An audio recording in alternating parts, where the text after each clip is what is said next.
Welcome viewer to the All Time Show, whereby our main objective is to empower you and also to update you on the current affairs. But first, let us go on with the headlines. Petition against Mike Sonko has been struck out following the petitioner's disinterest in the case. Jubilee and NASA differ on the vetting of the cabinet team. Food crisis looms in as cheap flour runs out. The Zimbabwean Anti-Corruption Commission investigators are probing to look into Grace Mugabe's doctorate, as there are speculations that it was fraudulently achieved. And into the world of sports, Philippe Coutinho bids goodbye to the Liverpool fans and family after a €146 million transfer to Barcelona. Politics in Kenya has always been interesting. The Independent Republic of Kenya was formed in 1964 under the President Jomo Kenyatta, under the one-party state, the Kenya African National Union, which was also known as the mother and the father of the country. Partly because we also seek power. We want to use that because of numbers, because our thoughts about numbers, which is normal than everything else. So because of the drive to say, we are many, we can rule, because of that then it becomes more. But other periods of time, I don't think it's so bad, because people in the urban setting nowadays, tribalism is more, so that people mix up. Secondly, people have also cross-marriage. There's a lot of tribal marriages. We have had people crossing over intercultural marriages. It has helped. Schools also have helped people mix up in the education setting. So that I don't think the average Kenyan feels tribalism on the street as they walk around. It is largely during that time that it's happening. Because of the reason I'm given, those who are looking for power, they want to use that. Tribalism can be defined as the thought or the act of a particular tribe thinking to be superior and acting as more better than the other. Tribalism goes hand in hand with politics in Kenya since time immemorial. Parties have been formed in affiliation to the communities that they have ties with, resulting to negative and positive impacts to the nation. Kenyatta was succeeded by Daniel Arap Moi, who ruled until 2002. Moi came under pressure, notably by then US Ambassador Smith Hempstone, to restore the multi-party system, which he did in 1991. Moi won the 1992 elections and 1997. During the 1990s, evidence of Moi's involvement in the human rights abuses and corruption, Goldenberg scandal, was uncovered. He was constitutionally barred from running in the 2002 elections, which was won by Mwai Kibaki. Widely reported electoral fraud on Kibaki's side in the 2007 election resulted into the 2007 and 8 election violence. After that, Kenya was succeeded by Uhuru Kenyatta in the 2013 elections. Now, does politics stir up tribalism? These are some of the questions that we'll be getting answers to today.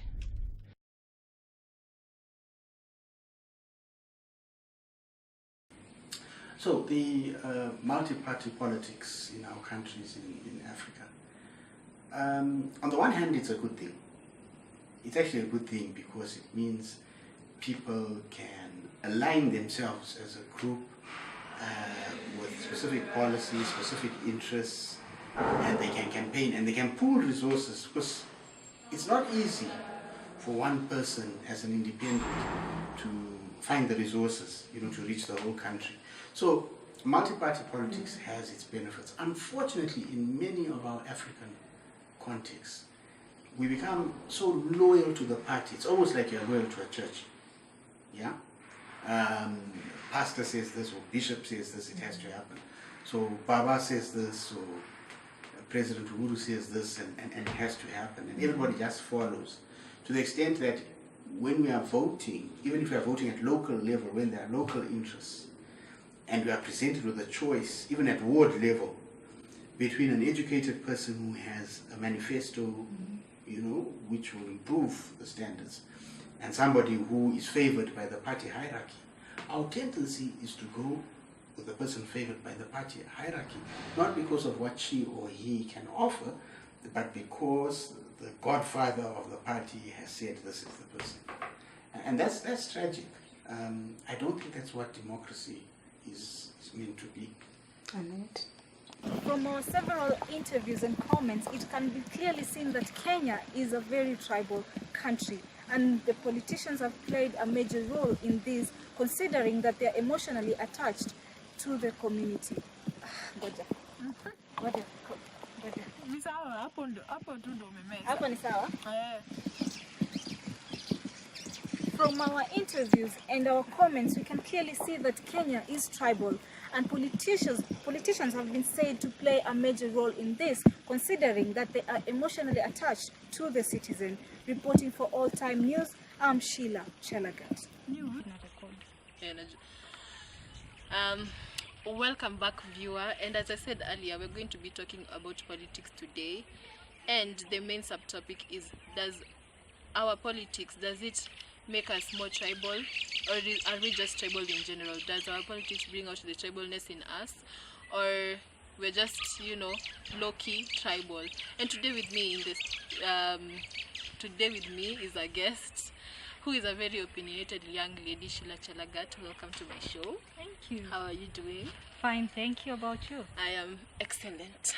So, Sheila, what do you think about this? Are we tribal, or do we just wait for elections so that we can start, you know, grouping ourselves according to our tribes and then start voting like that, according to that? If you look at Kenya, you'd know about tribalism when you go to the local and the common mwananchi.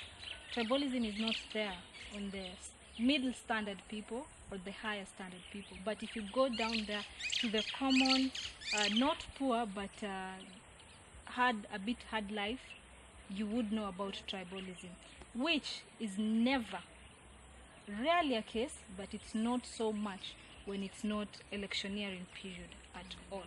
But when we go to elections, our leaders, they keep on stirring that feeling of, you are my person, you are our people, I am your people, so just vote for me.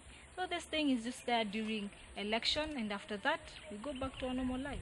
So you don't think that people judge each other according to their tribes, even when it's not election time? Like, there's this thing I saw on social media. There's this young lady who needed blood donation, and her name Wangoi was it was just the definition of who she is according to the people there.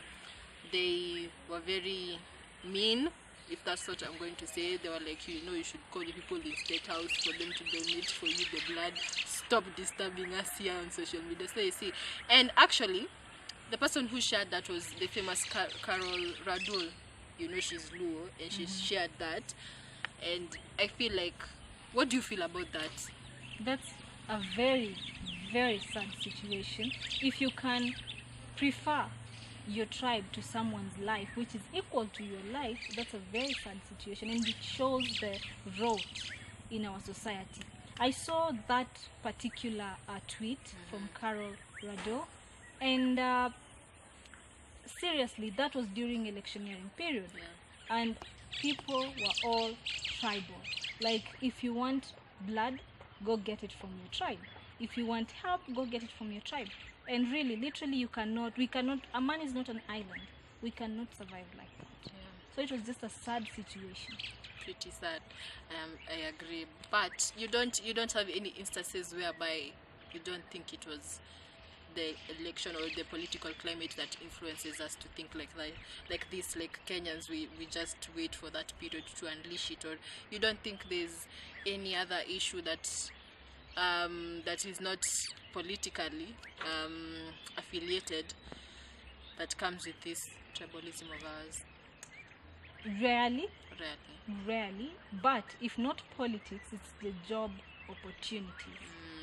Because if you are looking for work, because my name is Chelagat and I have to go look for work at maybe Otieno's farm, media farm, I'll have to be an Achen, which is quite a wrong scenario for us. So such situations do trigger the tribal aspect, but rarely, because if you see, you remember the Westgate attack. when Kenyans were asked for blood, we came out in very large numbers. I didn't care where my blood is going. I didn't mind whom it's going to help. I just knew that I'm going to save a life. So if we can be that at that particular time and be this angry monster at that other situation, which, like I said before, is triggered mostly by our political leaders, because somehow they have managed to have the Kenyan mind at hand. It's like they are playing with your mind, and at the end of the day we are the ones losing, because if you turn against me because I'm Chelagat and I turn against you because you're Mwendo, who is going to help me tomorrow? I will not run to the leaders. They cannot help me. If I don't have sugar, if I don't have salt, I'll just come back to you, my neighbor, my friend. True. So what do you think about hate speech for you? Like, what do you think what that is, and what do you think about it? And do you have any instances that you've heard? Hate speech, it's all over. When that's my definition, it's when you prefer your own tribe, which you didn't even apply for. You prefer your tribe you see yourself as superior to other tribes, so you tend to demean other people from that particular aspect. So I've literally heard so much, especially from our politicians, our leaders, which is very sad, like I said before. And they are the ones saying, my people, they are people. And if there could be, there are laws which curb such situations, but they seem not to work at all, because they are taken to the courts, they are taken to the law, they pay bail, and they are out and say the same words again. So there's no even need for that law if that's how it's going to work. So what do you think our country leaders should do about this? Because clearly the root issue is with them. You know, like I know there's one time Adan Duale said all Kambas should die in Northeastern, and I know about.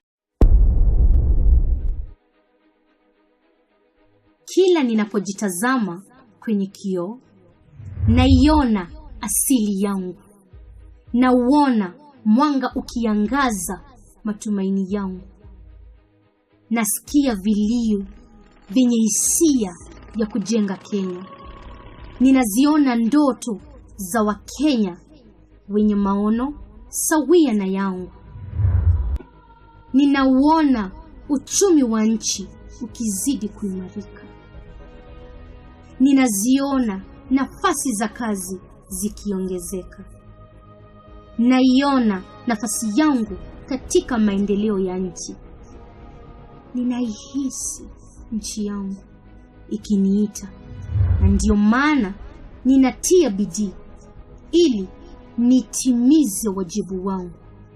Nitasimama na nchi yangu, nitaijenga nchi yangu, nitajivunia ndoto zangu.